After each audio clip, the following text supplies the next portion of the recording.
સ્વામિનારાયણ ભગવાનની જય. શ્રી હરિ કૃષ્ણ મહારાજની જય. શ્રી નરનારાયણ દેવની જય. શ્રી લક્ષ્મીનારાયણ દેવની જય. શ્રી રેવતી બળદેવજી મહારાજની જય. શ્રીમદ ભાગવતજીના તૃતીય સ્કંદમાં કપિલ ગીતામાં ધર્મ, જ્ઞાન, વૈરાગ્ય અને ભક્તિ એમના લક્ષણો બતાવતા કહે છે કે ધર્મનું શું લક્ષણ છે. ધર્માદિનાનામ લક્ષણાની ભક્ત્યંગાનામ અથામ બતતે કથયામિ વિવિચ્યેવ ત્રયાણામપી તત્વતઃ. ધર્મના લક્ષણો બતાવતા કહે છે કે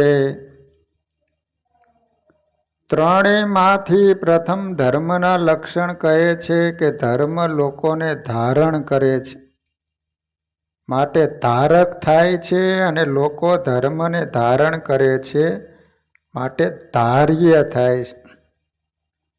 આ રીતે બે પ્રકારે ધર્મનું નિરૂપણ કરાય છે.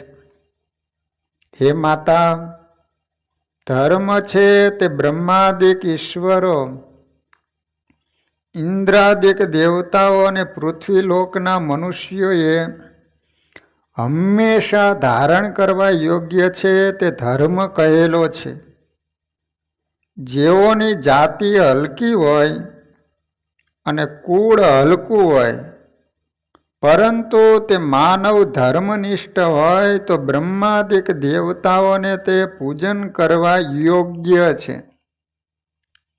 બ્રહ્મા વગેરે દેવતાઓ પણ જો ધર્મથી ભ્રષ્ટ થયેલા હોય તો તે પણ હલકા લોકોથી નિંદા કરવા યોગ્ય જ છે. માટે ધર્મમાં રહેવું તે ધર્મ મનુષ્યને વર્ણાશ્રમના વિભાગથી શ્રુતિ અને સ્મૃતિઓના સદાચારોથી જુદો જુદો પ્રમાણ કરાયેલો છે. હે માતા, બ્રાહ્મણ, ક્ષત્રિય, વૈશ્ય અને શૂદ્ર આ ચાર વર્ણો કહેવાય છે. તથા બ્રહ્મચર્ય, ગ્રહસ્થાશ્રમ, વાનપ્રસ્થાશ્રમ અને સંન્યાસ આ ચાર આશ્રમ કહેવાય છે. વર્ણો અને આશ્રમોના ધર્મો સાધારણ અને અસાધારણ આવી રીતે બે પ્રકારના માનેલા છે. તે સંક્ષેપથી કહું છું. અહિંસા એટલે જીવ પ્રાણી માત્રની મન, કર્મ અને વચને કરીને હિંસા ન કરવી, તેમજ તેઓનો દ્રોહ ન કરવો, એનું નામ અહિંસા કહેવાય. સત્ય, પોતાનું મૃત્યુ થાય અથવા બીજાનું મૃત્યુ થાય એવું સત્ય છોડીને ઇતર સ્થાન માટે કે પદાર્થ માટે જેવું જોયું હોય અને સાંભળ્યું હોય તેવું યથાર્થ કહેવું, એનું નામ સત્ય કહેવાય. અસ્તેય, બીજાની ચીજ વસ્તુઓ કે ધન ધાન્યાદિક તેઓને પૂછ્યા વિના ન લેવી, તે અસ્તેય. અસ્તેય એટલે ચોરી ન કરવી. તેમજ હઠથી કે પરાયણે ન લઈ લેવી, અર્થાત ચોરી ન કરવી તે. તથા કામ, ક્રોધ અને લોભને જીતવા, માંસ ન ખાવું, દારૂ ન પીવો, વ્યભિચાર ન કરવો, કોઈ પણ પ્રકારનું વ્યસન ન રાખવું, પોતા થકી હીન જ્ઞાતિ હોય એના હાથનું રાંધેલું અન્ન ન ખાવું, જે ભોજન અશુદ્ધ રીતે બનાવવામાં આવેલું હોય તે ભોજન ન ખાવું, સાચા સંતોની સેવા કરવી અને ભગવાનની 9 પ્રકારે કરીને ભક્તિ કરવી, આ તમામ નિયમોનું માનવ માત્રે પાલન કરવું જોઈએ. અને સાધારણ ધર્મ કહેવાય. સાધારણ ધર્મ બધાને લાગુ પડે. સાધારણ ધર્મ એટલે બધાને પાળવાના હોય, 4 વર્ણોને. હવે અસાધારણ ધર્મ કહું છું તે સાંભળો. પહેલું સમ, અંતઃકરણને ખોટા વિચારોથી રોકવા. દમ એટલે શું? બહારની ઇન્દ્રિયોનું નિયમન કરવું. ધર્મ વિરુદ્ધ કોઈ પણ ક્રિયા થવા દેવી નહીં, એનું નામ દમ કહેવાય. તપ એટલે શું? શાસ્ત્રમાં બતાવેલા વિષય ભોગોનો પણ સંકોચ કરવો તથા ચાંદ્રાયણાદિક વ્રતો અને ઉપવાસો કરવા, એનું નામ તપ કહેવાય. જ્ઞાન એટલે શું? આત્મા અને પરમાત્માને જેવા છે એવા જાણવા અને જાણીને તે પ્રમાણે આચરણ કરવું, એનું નામ જ્ઞાન કહેવાય. દયા કોને કહેવાય? બીજાને દુઃખી જોઈને પોતે દુઃખી થાય અને પોતાની શક્તિ પ્રમાણે એને મદદ કરે, એનું નામ દયા. શ્રદ્ધા એટલે શું? શાસ્ત્રોમાં લખેલ પ્રસંગોને ક્યારે ખોટા ન સમજે તથા શાસ્ત્ર વચનમાં અત્યંત વિશ્વાસ, એનું નામ કહેવાય શ્રદ્ધા. ક્ષમા એટલે શું? દુશ્મનો હેરાન કરે છતાંય પણ તેઓ પ્રત્યે કુભાવ ન થાય. આ તમામ ધર્મો બ્રાહ્મણોએ વિશેષ કરીને પાળવા. ક્ષત્રિયોએ દુશ્મનોની સેનામાં નિર્ભયપણે પ્રવેશ કરીને લડાઈ કરવી. ક્ષત્રિયો હોય એનો ધર્મ છે લડાઈ કરવાની. દાન આપવું. સંતો, ગાયો અને પ્રજાનું રક્ષણ કરવું, આ તેઓનો ધર્મ છે. વૈશ્યોએ એટલે કે પટેલો, વણિકો વગેરેએ ખેતી કરવી. ગાયોનું રક્ષણ કરી તેઓનું પાલન કરવું, વ્યાપાર કરવો, તેમજ ઓછા ટકા લઈને વ્યાજ વટો કરવો. શૂદ્ર જાતિએ બ્રાહ્મણો, ક્ષત્રિયો અને વૈશ્યોની સેવા કરવી, તેઓનો ધર્મ છે. તથા 4 વર્ણથી જુદા જે શંકર જાતિ અને હલકી જાતિના લોકો છે, તેઓએ હિંસા છોડી ચોરીનો ત્યાગ કરવો તથા વ્યભિચાર આદિ પાપોનો ત્યાગ કરીને મહેનત કરી પોતાનો જીવન નિર્વાહ કરવો, તે તેઓનો વંશ પરંપરાગત ધર્મ કહેલો છે. હે માતા, બ્રહ્મચર્ય આશ્રમમાં રહીને બ્રાહ્મણ, ક્ષત્રિય અને વૈશ્ય આ 3 વર્ણના બાળકો ગુરુકુલમાં વિદ્યા અભ્યાસ કરે અને ગુરુની સેવા કરે તથા ત્યાં રહીને સદાચારમય સાધુ જીવન ગાળે. ભણી રહ્યા પછી વિદ્યાર્થીને વૈરાગ્ય ન હોય તો ઘેર આવીને સારા કુળમાં જન્મેલી સમાન વર્ણવાળી, પોતા કરતાં ઉંમરમાં નાની, દોષે રહિત અને બીજે ઠેકાણે વિવેશાળ ન થયેલું હોય તેવી કન્યા સાથે લગ્ન કરી ગ્રહસ્થાશ્રમનું પાલન કરે અને ન્યાયથી ધન કમાઈને આજીવિકા ચલાવે. ગ્રહસ્થાશ્રમમાં રહેલા પુરુષોએ દરરોજ ભગવાનની પૂજા કરવી, શાસ્ત્રોનું વાંચન કરવું, સદાચારમય જીવન ગાળવું, માતા પિતાની સેવા કરવી, કુટુંબનું અન્નવસ્ત્રાદિકે કરીને પોષણ કરવું. હે માતા, હવે હું તમને ભગવાનના ભક્તનું મહાત્મય કહું છું, તે તમે એકાગ્ર મન વડે કરીને સાંભળો. ઇન્દ્રાદિક દેવતાઓ કરતાં પણ ભગવાનના સાચા ભક્તોને અધિકપણે પૂજવા, તેઓને નમસ્કાર કરવા, તેઓને સત્કારપૂર્વક માન આપવું. હવે ભગવાનના ભક્તનો કેટલો બધો મહિમા છે એ બતાવી રહ્યા છે. આ લોકમાં જીવતા પથ્થરો કરતાં તૃણ આદિક સ્થાવર જાતિઓ શ્રેષ્ઠ છે.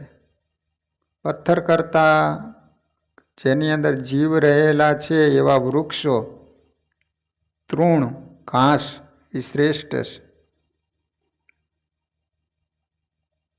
જીવતા પથ્થર એટલે કે જે પહાડ વધતા હોય, જે ડુંગર ઉપર વૃક્ષ આદિક ઉગેલા હોય તે પથ્થર જીવતા ગણવામાં આવે. તેમાં શ્રીજી મહારાજે પણ વચનામૃતમાં કહ્યું છે કે પહાડનો દેહ આવે તો જીવનો નાશ થઈ ગયો જાણવો. એના કરતાં અનાદિક તથા ઔષધિઓ શ્રેષ્ઠ છે. તેનાથી દ્રાક્ષ આદિક લતાઓ વેલાઓ શ્રેષ્ઠ છે. એના કરતાં આંબાના વૃક્ષો શ્રેષ્ઠ છે. તેનાથી પીપળો વગેરે અથવા કલ્પવૃક્ષ શ્રેષ્ઠ છે. આ પ્રકારે સ્થાવર યોનિમાં ન્યૂન અધિક ભાવ કયો. હવે ગમન કરનારાઓમાં વિશેષપણું કહું છું. કીડીઓ આદિક નાના જંતુઓ થકી પતંગિયા ઉત્તમ છે. તેમના થકી ભ્રમર વગેરે શ્રેષ્ઠ છે. તેનાથી બકરા ઉત્તમ માનેલા. તેના કરતાં ગાયો ઉત્તમ ગણવામાં આવે છે. એના કરતાં મનુષ્યો શ્રેષ્ઠ છે. મનુષ્ય જાતિમાં બ્રાહ્મણ, ક્ષત્રિય, વૈશ્ય અને શૂદ્ર આ 4 વર્ણો ઉત્તમ છે. તે 4 વર્ણોમાં બ્રાહ્મણ ઉત્તમ છે. બ્રાહ્મણોમાં પણ સ્વધર્મનિષ્ઠ બ્રાહ્મણ ઉત્તમ છે. એના કરતાં આત્મા પરમાત્માના જ્ઞાનવાળો શ્રેષ્ઠ છે. એ માતા ઉપર બતાવેલ તમામ સ્થાવર જંગમ જીવ માત્ર કરતાં તેમજ 4 વર્ણો કરતાં ઉત્તમ બ્રાહ્મણ કરતાં પણ ભગવાનનો એકાંતિક ભક્ત સર્વ કરતાં શ્રેષ્ઠ છે. એટલે બ્રાહ્મણ કરતાં પણ ભગવાનનો ભક્ત શ્રેષ્ઠ છે. એકાંતિક ભક્તોથી કોઈ પણ ઉત્તમ નથી, કારણ કે એકાંતિક ભક્તોમાં નિરંતર ભગવાન રહેલા છે. આ પ્રમાણે ન્યૂન અધિક ભાવ જાણીને ભગવાનના એકાંતિક ભક્તનો સર્વથી અધિકપણે પૂજવા. એ વખતો આપણે હવે અન્ય શાસ્ત્રોમાં વર્ણવેલા ભગવાનના ભક્તનો મહિમા જોઈએ. ભાગવતજીના 4th સ્કંદના 30મા અધ્યાયમાં પ્રચેતાઓને ભગવાન વરદાન માગવાનું કહે છે. ત્યારે પ્રચેતાઓ માગે છે, ભગવાન તમારા એકાંતિક ભક્તોનો અમોને હંમેશા સંગ આપો. ભક્તોના સંગ આગળ સ્વર્ગના સુખને તથા મોક્ષને પણ અમો તુચ્છ જાણીએ છીએ. માટે અમોને નિરંતર તમારા ભક્તોનો સંગ રહે. હવે જોઈએ વચનામૃતની અંદર સ્વામિનારાયણ ભગવાને એકાંતિક ભક્તનો કેટલો બધો મહિમા સ્વયં શ્રી હરિએ બતાવ્યો છે. જેમ કરદમ ઋષિનો દેવહૂતિએ પતિ બુદ્ધિએ કરીને પ્રસંગ કર્યો હતો, તો પણ કરદમ ઋષિને વિશે સ્નેહ હતો તો એનો ઉદ્ધાર થયો. અને માનધાતા રાજાની દીકરીઓ 50 તે સૌભરી ઋષિનું રૂપ જોઈને વર્યો. તેને કામનાએ કરીને સૌભરીને વિશે હેત હતું તો એ સર્વેનું કલ્યાણ ઋષિના જેવું થયું. માટે જેના કુળમાં ભક્ત થયો હોય અને એના કુટુંબી સર્વે એમ માને છે આપણું મોટું ભાગ્ય છે જે આપણા કુળમાં ભગવાનનો ભક્ત થયો છે. એવી રીતે ભક્તનું મહાત્મય સમજીને હેત રાખે તો સર્વે કુટુંબીનું કલ્યાણ થાય. અને મરીને જે પિતૃ સ્વર્ગમાં ગયા હોય તે પણ જો એમ જાણે છે આપણા કુળમાં ભગવાનનો ભગત થયો તે આપણું મોટું ભાગ્ય છે, એમ સમજીને ભગવાનના ભક્તમાં હેત રાખે તો એ પિતૃનું પણ કલ્યાણ થાય. માટે ભગવાનના ભક્તમાં જેને હેત હોય તો સંબંધી હોય અથવા બીજો કોઈ હોય એ સર્વેનું કલ્યાણ થાય છે. ગરડા પ્રથમ પ્રકરણનું 75મું વચનામૃતમાં ભગવાનના ભક્તની સાથે હેત રાખવાથી પિતૃઓનું પણ કલ્યાણ થાય છે. ભગવાનનો ભક્ત હોય બોલતો દેહ મૂકે અથવા ઝંખ્યા જેવું બોલીને દેહ મૂકે અથવા શૂન્ય મૌન રહીને દેહ મૂકે પણ એનું કલ્યાણ જ છે. પણ એમાં કાંઈ સંશય નથી એમ ભગવાનના ભક્તને જાણવું. ભગવાનનો ભક્ત હોય અને અંત સમયે સ્વપ્ન આદિકને યોગ્ય કરીને ઉપરથી પીડા જેવું જણાતું હોય, પણ એને અંતરમાં તો ભગવાનને પ્રતાપે કરીને અતિ આનંદ વર્તતો હોય. માટે નક્કી હરિભગત હોય ને અંત સમયે લાવા ઝંખા કરતો દેહ મૂકે, પણ એના કલ્યાણમાં લેશ માત્ર સંશય રાખવો નહીં. ગરડા પ્રથમ પ્રકરણનું 77મું વચનાવૃત. પોતાના ઈષ્ટદેવ જે પ્રત્યક્ષ ભગવાન તેનો જે ભક્ત, તેને વિશે જે કાંઈક અલ્પ દોષ હોય તે મહિમાના સમજનારીની દ્રષ્ટિમાં આવે જ નહીં. અને જે ભગવાનના મહિમાને જાણતો હોય તે તો ભગવાનના સંબંધને પામ્યા એવા જે પશુ પક્ષી તથા વૃક્ષ વેલી આદિ એને પણ દેવતુલ્ય જાણે.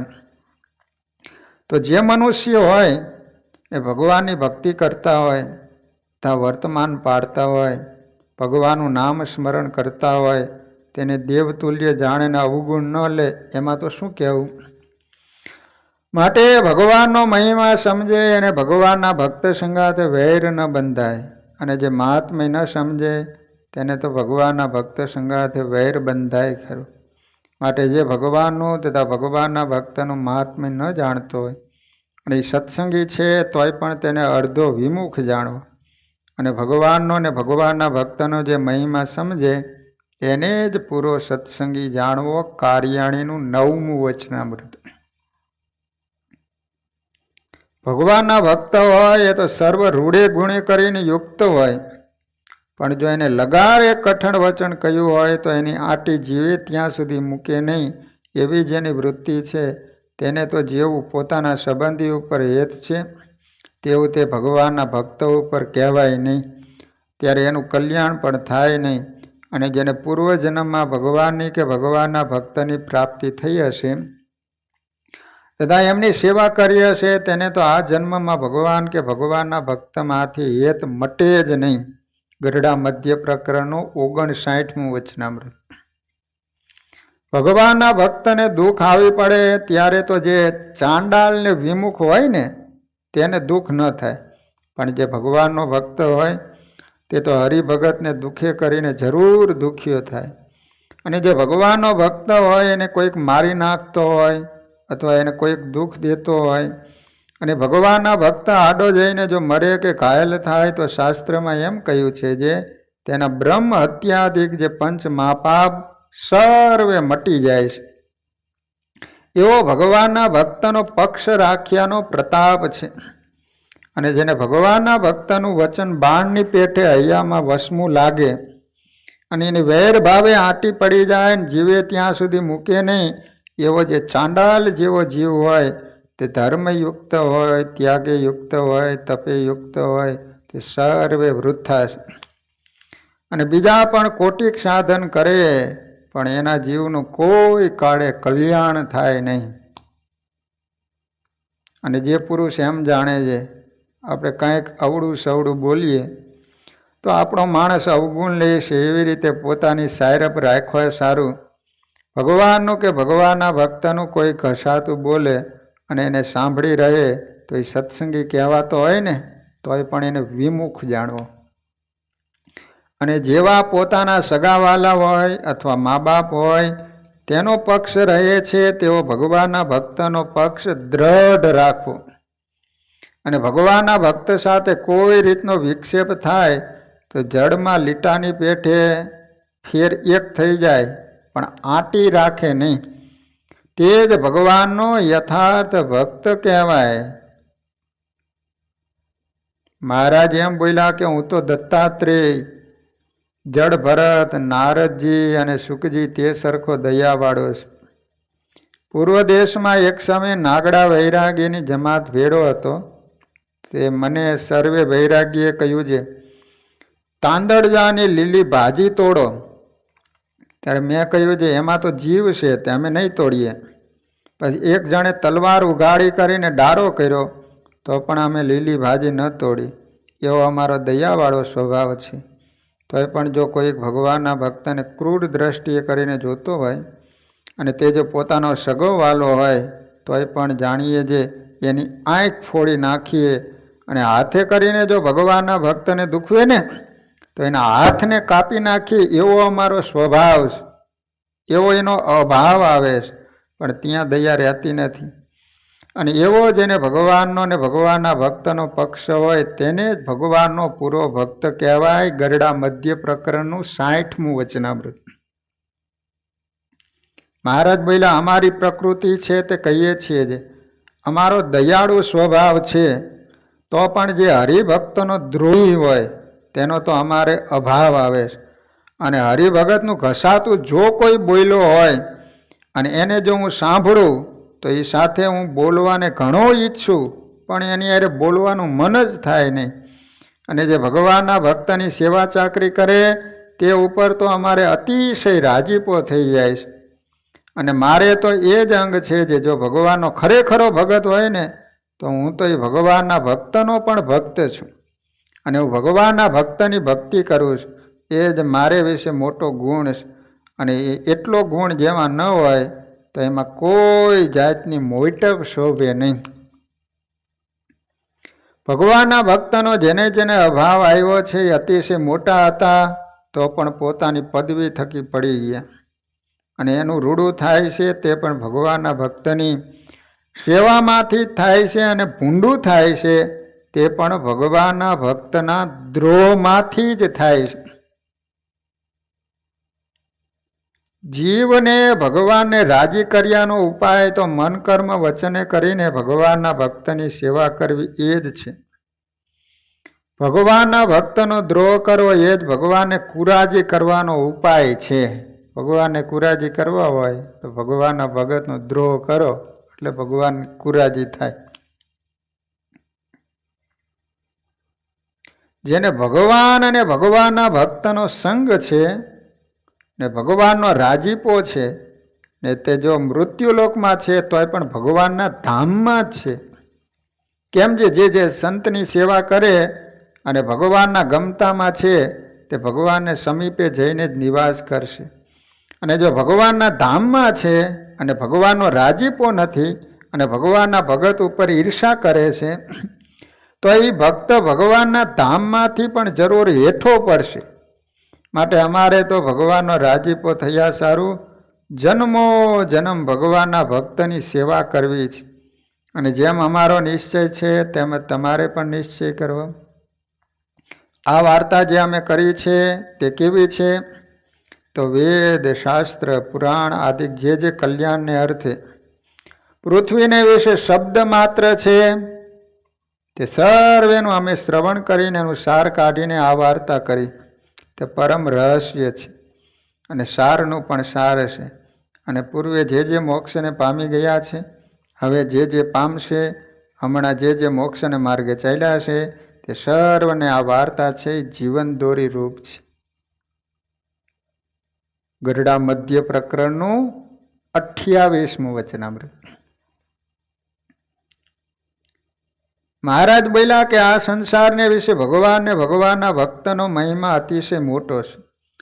તે ગમે તેવો પામર અને પતિત જીવ હોય પણ ભગવાન કે ભગવાનના ભક્તનો આશ્રિત થાય તો એ જીવ કૃતાર્થ થઈ જાય, એવો ભગવાન અને ભગવાનના ભક્તનો મહિમા. માટે જેને ભગવાનના ભક્તની સેવા પ્રાપ્ત થઈ તેને તો નિધડક રહેવું. ગરડા મધ્ય પ્રકરણનું 62મું વચનામૃત. આ રીતે સ્વયં ભગવાન કેટલો બધો વચનામૃતમાં ભગવાનના ભક્તનો મહિમા બતાવે છે. આ સંસારમાં પંચ મહાપાપના કરનારાનો કોઈ દિવસ છૂટકો થાય પણ ભગવાનના ભક્તના દ્રોહના કરનારનો કોઈ દિવસ છૂટકો થતો નથી.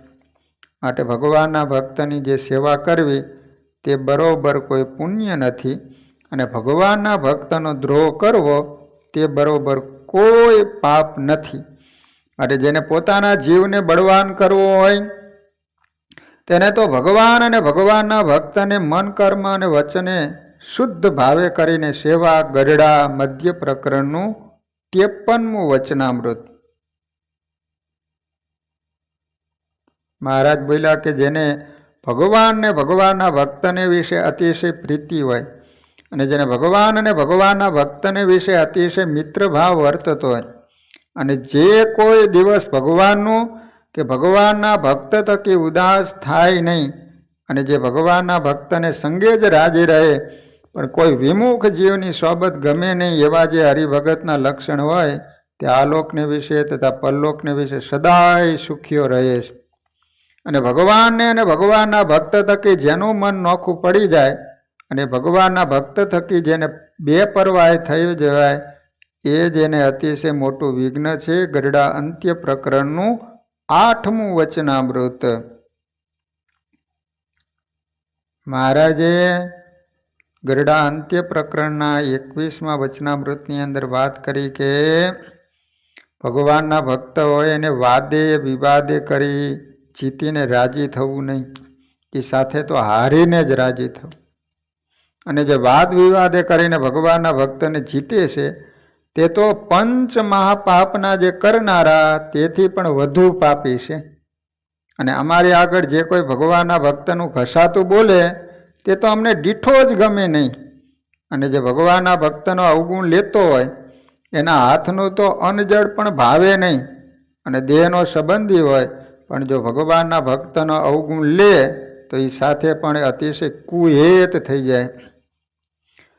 જેનો દ્રઢ સત્સંગ હોય તેને ગમે તેવા દુઃખ આવી પડે તથા ગમે તેટલું સત્સંગમાં અપમાન થાય પણ એનું કોઈ રીતે સત્સંગમાંથી મન પાછું હટે નહીં. એવો જે દ્રઢ સત્સંગી વૈષ્ણવ છે તે જ અમારે તો સગાવાલા છે, એ જ અમારી નાયત છે. આ દેહ કરીને પણ એવા વૈષ્ણવ ભેળું રહેવું છે અને ધામમાં પણ એવા વૈષ્ણવ ભેરું જ રહેવું છે. ગરડા અંત્ય પ્રકરણનું 21મું વચનામૃત. વાલા ભક્તજનો, ભગવાનના ભક્ત એનો કેટલો બધો મહિમા છે. તેને કારણે તો પંચાળા ગામના ગામધણી ઝીણાભાઈ તેઓને હરિભક્તનો મહિમા ખૂબ હતો. એક સમયે તેઓ કામ પ્રસંગે માંગરોળ ગામ ગયા હતા. ત્યાં તેઓને ગામના લોકોએ વાત કરી કે તમારા હરિભગત કમળસિંહભાઈ અત્યારે ખૂબ જ બીમાર છે, એમના ઘરના લોકો એમની સેવા કરતા નથી. આ વાત સાંભળતા તુરંત ઝીણાભાઈ કમળસિંહભાઈ વાંઝાને ઘેર ગયા. ત્યાં તો એક નાની રૂમમાં નાની ખાટલીમાં કમળસિંહ ભગત સૂતા હતા. ચારે બાજુ માખીઓ અને મચ્છરો ઉડતા હતા. મળમૂત્ર પણ ઘણીવાર ખાટલામાં થઈ જતા હતા. તેના કારણે ઓરડામાં દુર્ગંધ આવતી હતી અને ભગત સ્વામિનારાયણ સ્વામિનારાયણ ઉચ્ચાર કરીને ભજન કરતા હતા. આવી સ્થિતિમાં ઝીણાભાઈએ કમળસિંહ ભગતને જોયા. આંખોમાં આંસુ આવી ગયા. અંદર જઈને જય સ્વામિનારાયણ બોલ્યા. કમળસિંહ ભગતે આંખો ખોલી જય સ્વામિનારાયણ કહ્યા. ઝીણાભાઈએ તબિયતના સમાચાર પૂછ્યા. કમળસિંહ ભગત રડી પડ્યા. કહ્યું, ઝીણાભાઈ, હું હવે પરવશ થઈ ગયો છું, એટલે મારાથી ધર્મ નિયમો પડાતા નથી. કારણ કે મારી પત્ની અને છોકરાઓ કુસંગી છે. તેઓ ગાયડા વિનાનું પાણી દૂધ વગેરે મને પીવડાવે છે. ટાઈમસર જમવાનું પણ આપતા નથી. ગાયડો પણ દે છે. આવી વાત સાંભળી ઝીણાભાઈએ તેઓના સગાઓને બોલાવ્યા અને કહ્યું, આવા મહાન ભક્તની ચાકરી કેમ કરતા નથી? ત્યારે એની પત્ની બોલી, એ તો એ જ લાગનો છે. એ સારો હતો ત્યારે અમને ડુંગળી લસણ ખાવા નહોતો દેતો, તેમજ પાણી દૂધ પરાણે ગળાવતો, બીજા ધર્મો પણ અમારી પાસે પડાવતો હતો. અને અમારે મંદિરે ન જવું હોય તો પરાણે વઢીને લઈ જતો હતો. માટે તે માંદો પડ્યો અને હાલી ચાલી શકતો નથી. હવે અમોએ બધું પાડવાનું બંધ કર્યું અને હજુ અમે એની સેવા કરીએ અને એ સારો થઈ જાય તો ફરીને અમારી પાસે ધર્મ નિયમો પડાવે. માટે અમે એની સેવા કરતા નથી અને કરવાના પણ નથી. ત્યારે ઝીણાભાઈએ પૂછ્યું, તો પછી હું મારે ઘરે લઈ જાઉં? ત્યારે તમામ ઘરના લોકો બોલ્યા, હા હા હા લઈ જાઓ, અમારે પાપ જાય. તુરંત ગામમાંથી 3 નોકરો લઈને આવ્યા, ચોથા પોતે. એમ 4 જણ થઈ આખા પલંગને ઉપાડી પંચાળા જવા માટે ચાલવા લાગ્યા. એક હાથમાં ખાટલાનો પાયો બીજા હાથમાં ઘોડીની સરક્ષ. એ જ સ્થિતિમાં ગામની બજારમાં નીકળ્યા ત્યારે ગામના ચોરા ઉપર માંગરોળના પટેલ બેઠા હતા. એમને ઝીણાભાઈને જોયા તુરંત નીચે આવીને કહેવા લાગ્યા, અરે ઠાકોર સાહેબ, તમે પંચાળાના રાજા થઈને પલંગ કેમ ઉપાડો છો? તમને આવું હલકું કામ ન શોભે. અહીંયા જ ઊભા રહો, હમણાં જ નોકર લઈને આવું. અને પંચાળા તો અહીંથી 16 માઇલ દૂર. મજૂરનું કામ તમે કરો તો તમારી આબરૂ ન સચવાય, તેમજ લોકો તમારી મશ્કરી કરે. ત્યારે ઝીણાભાઈએ જવાબ આપ્યો, હે પટેલ, ભગવાનના ભક્તની સેવા તો બહુ મોટા પુણ્યવાળાને મળે છે, એમ અમારા ભગવાન કહેતા. એટલે મારા મોટા ભાગ્ય કે આ સેવા મારા ભાગમાં આવી, એમ કહીને પલંગ ઉપાડી ચાલવા લાગી. આવો જવાબ સાંભળીને પટેલને આશ્ચર્ય થયું. પછી તુરંત તેઓ ગામમાંથી નોકરને લઈને ઝીણાભાઈની પાછળ ગયા અને તેઓ પાસેથી ખાટલાનો પાયો લઈ લીધો. પંચાળા આવ્યા ત્યાં એની બહેન અદીબાને પૂછ્યું, બહેન, માંગરોળથી કમળસિંહ ભગતને લાવ્યો છું. તેઓ ખૂબ બીમાર છે અને એના ઘેર કોઈ સેવા કરતું નથી, એટલા માટે સેવા કરવા આપણે ઘરે લાવ્યો, તો તેઓનો ખાટલો ક્યાં રાખું? આવું સાંભળીને અદીબાએ મુખ બગાડીને કહ્યું, ભાઈ, માંદાનો ખાટલો ડેલીના ખાનામાં રાખો. બહેનનું આવું વચન સાંભળી ઝીણાભાઈને દુઃખ થયું. પરંતુ પ્રભુના ભક્ત પોતાના પુત્રથી પણ પ્રિય માનનાર ઝીણાભાઈએ ડેલીના ખાનામાં કમળસિંહ ભગતને નહીં લઈ જતા પોતાના ઓરડામાં લઈ ગયા અને પોતાના પલંગ ઉપર સુવડાયા. પછી તો કમળસિંહ ભગતની પોતે સેવા કરવા લાગ્યા. માથું દાબે, પગ દાબે અને મળમૂત્રવાળા કપડાં ધોવે. આ રીતે 7 ખોટનો એકનો એક દીકરો હોય અને બીમાર પડી જાય પછી તેની સેવા જે ભાવથી કરવામાં આવે એ રીતે કમળસિંહ ભગતની સેવા ઝીણાભાઈ કરવા લાગ્યા. એક દિવસ કમળસિંહ ભગતને શરદી થઈ. તેથી ઝીણાભાઈએ અદીબાઈને પૂછ્યું, ઘરમાં તીખા મરી હોય તો લાવો, ભગતને શરદી થઈ માટે જોઈએ છે. તુરંત અદીબાએ કહ્યું, તીખા નથી. ત્યાર પછી 2-3 દિવસે ઝીણાભાઈને શરદી થઈ, માથું દુખવા આવ્યું એટલે સૂઈ ગયા. અદીબાને ખબર પડતા તુરંત એક વાટકામાં તીખા વાટીને લાવ્યા. ઝીણાભાઈને કહ્યું, લો ભાઈ, તીખાને કપાળે ચોપડવા દો એટલે આરામ થઈ જશે, શરદી સારી થઈ જશે. ત્યારે ઝીણાભાઈએ પૂછ્યું, 2 દિવસ પહેલાં ન હતા ને આજે ક્યાંથી લાવ્યા? ત્યારે અદીબા કહે, એ તો થોડાક તીખા ઘરમાં રાખી મૂક્યા. આપણા કુટુંબમાં કોઈને શરદી વગેરે થાય ને તો કપાળે લગાડવા થાય ને. આવા વેણ સાંભળી ઝીણાભાઈ એકદમ ગુસ્સે થયા અને વાટકાનો ઘા કર્યો. પછી બોલ્યા, આવા એકાંતિક ભક્તને તું પારકો માને છે? 1 પૈસાના તીખા માટે પણ તે ના કહી દીધી. અત્યારે શું સમજીને મારી પાસે લાવો છો? જા, આજથી તારું મુખ મને બતાવીશ નહીં. આજથી તું મારી બહેન નહીં, હું તારો ભાઈ નહીં. પછી 6 મહિના જતા રહ્યા છતાં પણ બોલ્યા નહીં. પછી શ્રીજી મહારાજને ગઢપુરમાં ખબર પડી કે કમળસિંહ ભક્તને માંગરોળથી પંચાળા લઈ જઈને ઝીણાભાઈ જાતે સેવા કરે છે. તુરંત સંતો પાર્ષદોને સાથે લઈને શ્રીજી મહારાજ પંચાળા પધાર્યા. ઝીણાભાઈને 7 વખત ભેટીને મીડાને કહેવા લાગ્યા, ભગવાન તો ભક્ત વત્સલ છે. તમોએ અમારા ભક્તની બહુ સેવા કરી એટલે અમે બહુ રાજી થયા છીએ. એ સમયે અદીબાઈએ મહારાજને વાત કરી કે ભાઈ મારી સાથે બોલતા નથી, એમ કહી તીખા ન આપ્યા તે બદલ માફી માંગી. પછી મહારાજના કહેવાથી ઝીણાભાઈ અદીબાઈ સાથે બોલવા લાગ્યા. ત્યાર પછી અમુક વર્ષ પછી ઝીણાભાઈ ધામમાં ગયા ત્યારે શ્રીજી મહારાજે પોતે એની નનામી ખંભે લીધી. અગ્નિ સંસ્કારમાં ગયા. આ વાત મુક્તાનંદ સ્વામીએ સાંભળી એટલે મહારાજ મળ્યા ત્યારે પૂછ્યું, મહારાજ, ઈચ્છારામભાઈ ધામમાં ગયા ત્યારે તમોએ નનામી ઉપાડી નહોતી અને ઝીણાભાઈને કેમ ઉપાડી? ત્યારે મહારાજ બોલ્યા, સ્વામી, ઝીણાભાઈએ મારા ભગત કમળસિંહના ખાટલાનો પાયો ખંભે ઉપાડ્યો હતો. એનું ઋણ વાળવા માટે મેં તેઓની નનામી ઉપાડી હતી. મારા ભક્ત માટે તો હું વેચાઈ પણ જાઉં છું, આ વાત સાંભળી મુક્તાનંદ સ્વામીએ ઝીણાભાઈના ખૂબ વખાણ કર્યા. હે ભક્તજનો, જ્યારે વડતાલમાં હરિકૃષ્ણ મહારાજની પ્રતિષ્ઠા સંવંત 1881 કારતક સુદ 12ના દિવસે થઈ, તે દિવસે વડોદરાના ભક્તો અને સુરતના ભક્તો વચ્ચે સંવાદ થયો હતો. વડોદરાવાળા કહે, હરિકૃષ્ણ મહારાજના દક્ષિણ શિખર ઉપર અમારી ધજા ચડાવીશું. ત્યારે સુરતવાળા હરિભક્તો કહે, દક્ષિણ શિખર ઉપર તો અમારી ધજા ચડશે, અમે તો સુરતથી સાથે લાવ્યા છે. આ રીતે બંને શહેરના ભક્તો વચ્ચે બોલાચાલી થઈ. તે વાતની મહારાજને ખબર પડી એટલે મહારાજે નિત્યાનંદ સ્વામીને અને બ્રહ્માનંદ સ્વામીને સમાધાન કરવા મોકલ્યા.